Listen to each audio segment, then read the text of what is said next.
do Senhor, e nós temos que pedir a Deus que o Senhor nos livre desses males, porque, irmãos, a palavra diz que só entrará no céu aquele que é limpo de mão e puro de coração.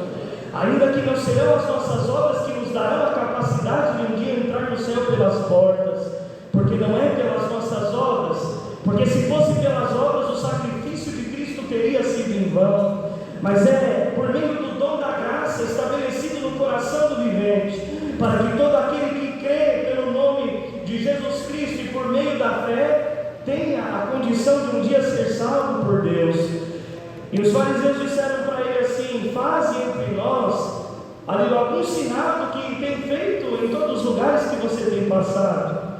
Como quem dizer, porque nós temos uma coisa: Deus não quer ser adorado pelo que Ele faz, Ele quer ser adorado pelo que Ele é. Porque muitas das vezes, irmãos, manifestamos a nossa adoração a Deus quando Ele aparece na nossa vida com um milagre, quando Ele chega na nossa história com uma obra, quando Ele cura alguma coisa que precisa de cura na nossa vida. É nesta hora que nos dispersamos e passamos a enxergar: realmente Deus merece o meu louvor. Não é pela razão do que Deus faz que Ele quer ser adorado pela sua igreja, mas é pelo que Ele é, e principalmente pelo que Ele fez, porque Ele enviou o seu Filho a nós. Ele mandou o seu único Filho para que padecesse, aleluia, para pagar os nossos pecados, para nos dar a condição de ser redimidos, irmão, e reconciliados novamente pela obra da cruz. Dá para perceber o tamanho deste amor?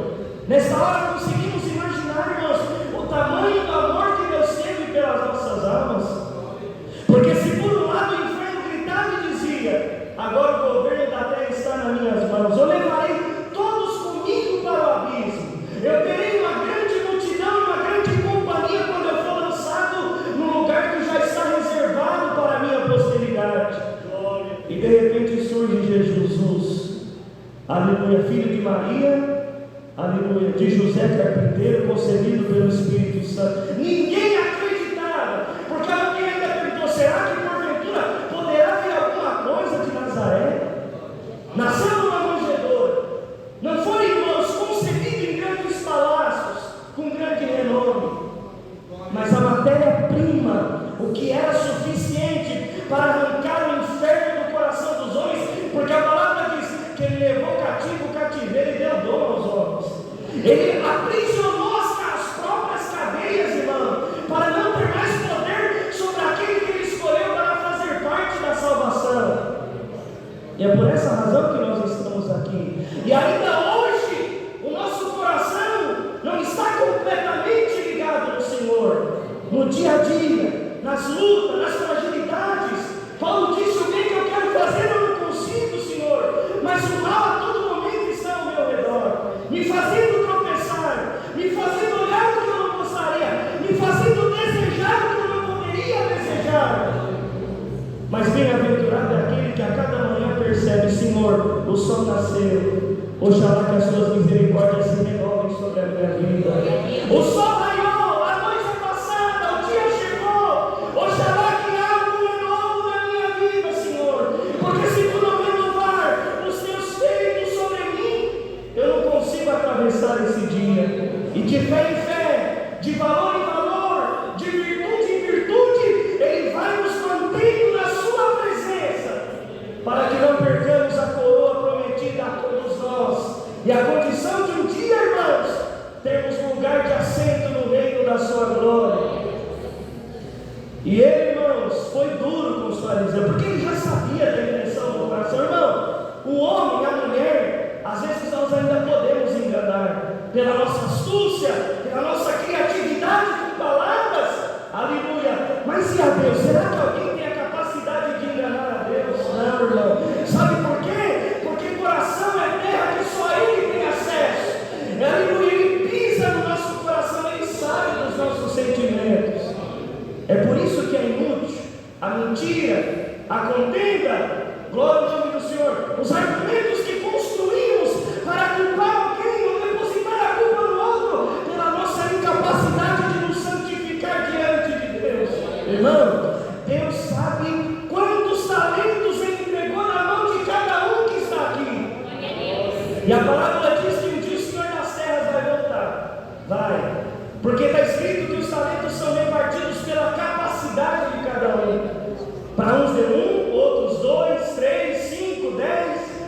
Mas vai chegar o dia que ele vai voltar, irmãos. E quando Cristo prega para a multidão, ele diz assim, nessa parábola, que o Senhor das terras volta. E aquele que tinha 4 talentos granjeou 8. O que tinha 10 granjeou 20.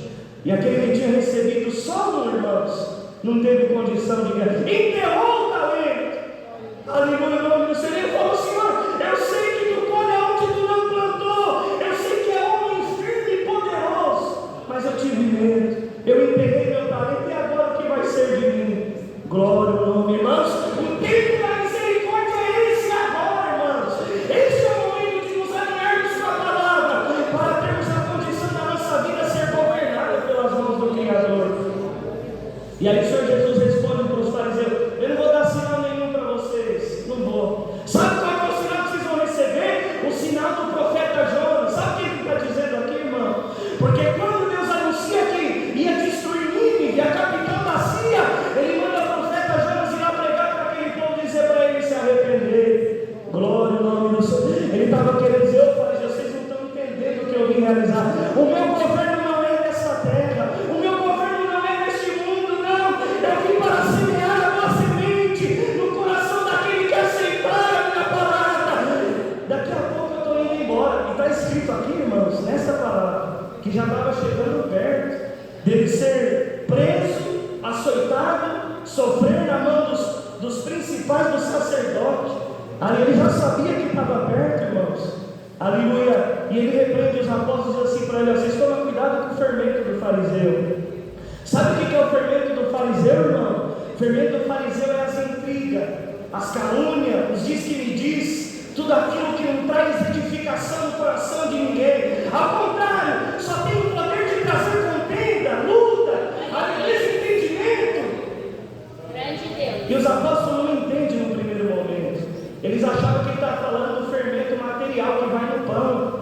E nisso gerou uma preocupação dentro deles. Eles disseram, mas não tem pão, como é que nós vamos ser sustentados? E o Senhor, conhecendo o coração deles, irmão, Deus manda pregar para alguém aqui por esta palavra: eu conheço o teu coração, e a obra que eu vou realizar na tua vida será segundo o que está dentro de você.